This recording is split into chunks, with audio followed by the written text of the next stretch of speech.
Hi, I'm Amy Campbell, class of 1981. I played forward and center for Boston College. I think I played center a lot because I was the tallest person on the team, but kind of got forced into that position. I would have rather played forward. And what are you up to nowadays?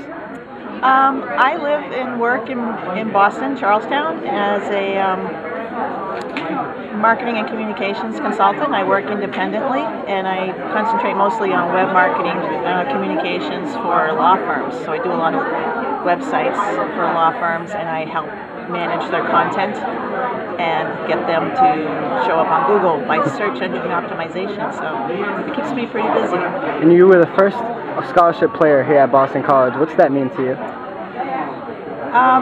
It's kind of amazing. I realize now that I was kind of a groundbreaker. At the time, I was just sort of a dumb kid, like slogging through life. I played basketball in college. In high school, and at the time, I was fairly tall for the days and fairly good at it. And I thought, well, I'm not done. I've played 4 years of high school basketball. I'd like to keep playing and keep improving. And coincidentally, with that came this thing called Women's Sports Magazine, which was published by Billie Jean King.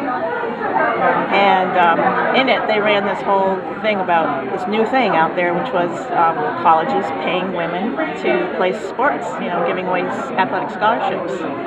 So I thought, this is kind of what I'm into. I'm very young, don't know anything about this. There wasn't the whole world of women's athletics back then, so I thought, geez, I should try this. So I made a list of schools I might like to attend, and I sent away my stats and my film.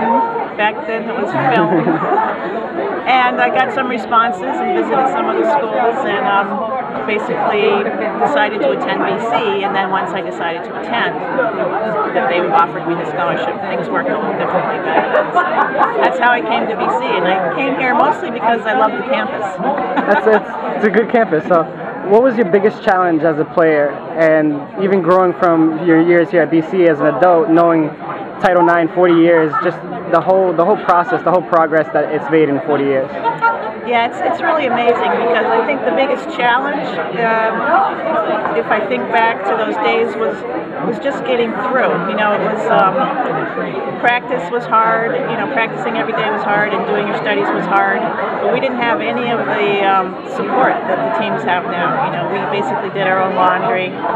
We had to shower back in our rooms, and when we went on road trips, we were in a little minivan. I think once we went all the way to Army, and we had like a whole big bus, which was really quite exciting. So it was hard, and I think just having the support around us, it wasn't there. So I think we had to dig deep and figure out how to deal with all the emotional stuff, physical stuff, scheduling, keeping up with your studies. We had to kind of figure that out on our own. So come back now and see the facilities that the women have, and you walk into the locker room and you're like, oh my God, it's a suite. It's a place to hang out. It's our locker room had two shower stalls, but one at a time would work.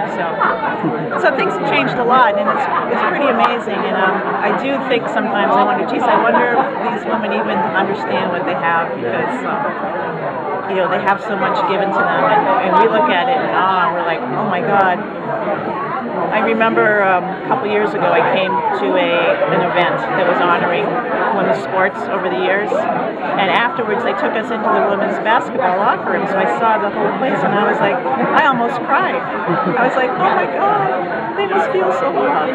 Yeah. So it's really amazing. It's come a long way, and progress happens one little step at a time. So